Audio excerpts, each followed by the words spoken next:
Hello, and this is Typical Argonian with a hobby update. Now, I apologise if I sound a bit grouchy. It's just I've been taking a whole load of shoots on this one video, and every time there's something went wrong in it. So I apologise if I sound a bit grouchy.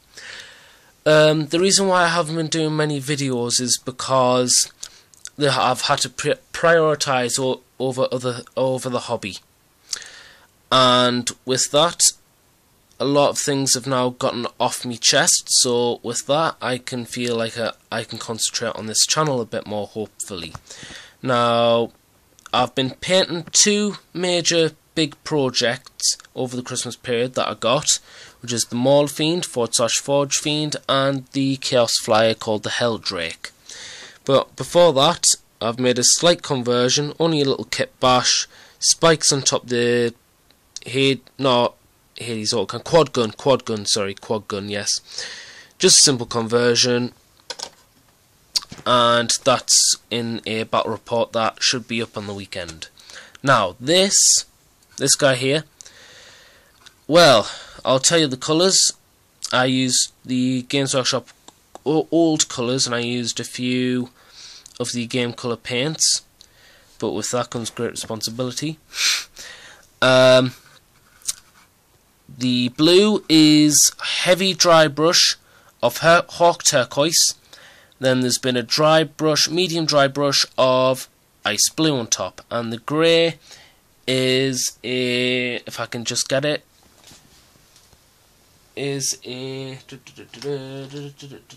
we go, cold grey from Game Colour. Yeah. And the brass rivets from the lasher tendrils are hammered copper.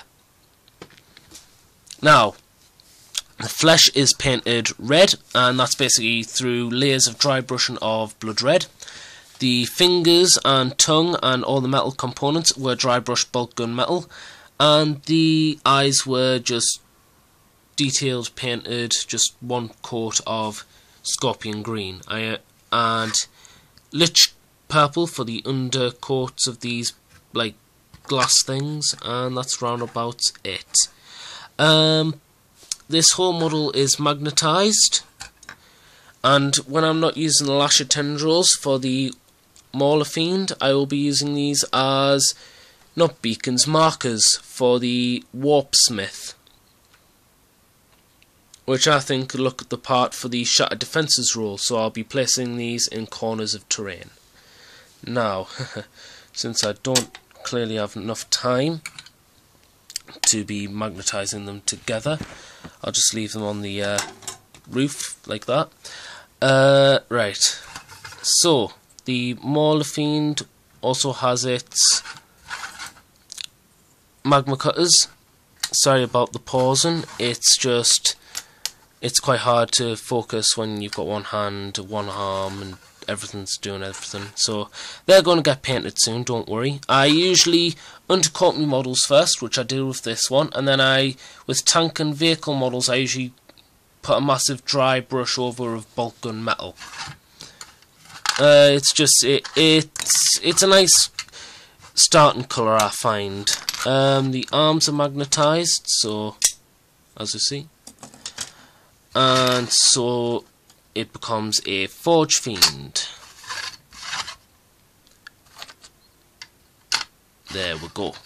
Now we have the Hades autocannons. Now I know what you're thinking. Where's the the ectoplasma cannons? Well, I didn't really bother with them, to be honest. I glued them together, and I'm going to plan on using them as a conversion on a Land Raider, just for the side sponsons, just to look cool and demonic like. I don't really find that ectoplasmas fit the part of the Forgefeind. I reckon if Games Workshop thought it up a bit more, they would work well in Havoc squads and other such jazzy units. But the Hades autocannon works fine for me. It's 175 points, so that's okay. And the ectoplasm cannons also make it more expensive, so I didn't want to choose them. And I know people rant and rave about having ballistic skill 3 overpower me, but comparing that I'm an Orc player as well who's had to deal with ballistic skill 2. Yes, okay, granted the amount of shots fired, but still ballistic skill 2. I reckon ballistic skill 3 is a blessing, and not many people should be complaining as much as they should, let's just say, because I find ballistic skill 3 is quite alright, to be fair. Well, that's the Maulerfiend Forgefeind. The second piece of painting that I have been doing is the Helldrake, as we see here. Now, I used the same techniques as I did for the Maulerfiend, for the flesh, and the hammered copper for the bale flamer. And I'm going to add scorpion green to the eyes once I get a better fine detail brush, because my fine detail brush has decided to become a dry brush now, which is very annoying.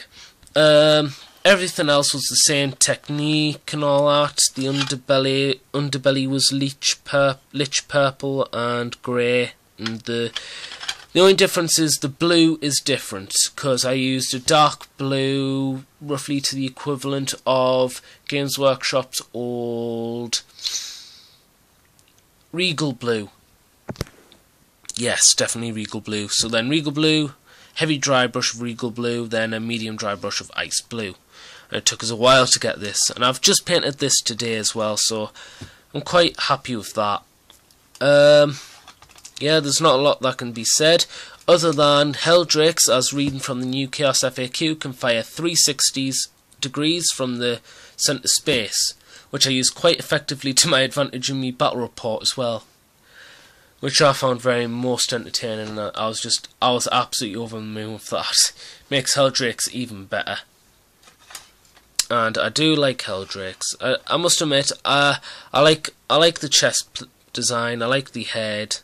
The only bit I don't like is this bit. I reckon they should have added like some wings or propellers or something at the back here. But that's just my opinion. On the modelling side, you've already seen the Maulerfiend magnetised, but here's a Hellbrute with a ectoplasma cannon. Sorry, oh god, sorry about that. I'm classing it as a Hellbrute with a plasma cannon. It's detachable. It's only attached by melted rubber. Yes, I know, not white tack, melted rubber, or blue tack for the matter, melted rubber. And I'm going to class it as a plasma cannon, although one of my friends did say I could class it as really anything, any weapon choice, so with that comes great advantages, I suppose. And I've dry brushed it heavily with bulk gunmetal. And my last conversion that I am showing for the day, over the Christmas period, has been this guy. For me orcs, I call him the Mechanical Behemoth. Sorry, I can't really do an orc accent, I've got a really dry throat. Apologies.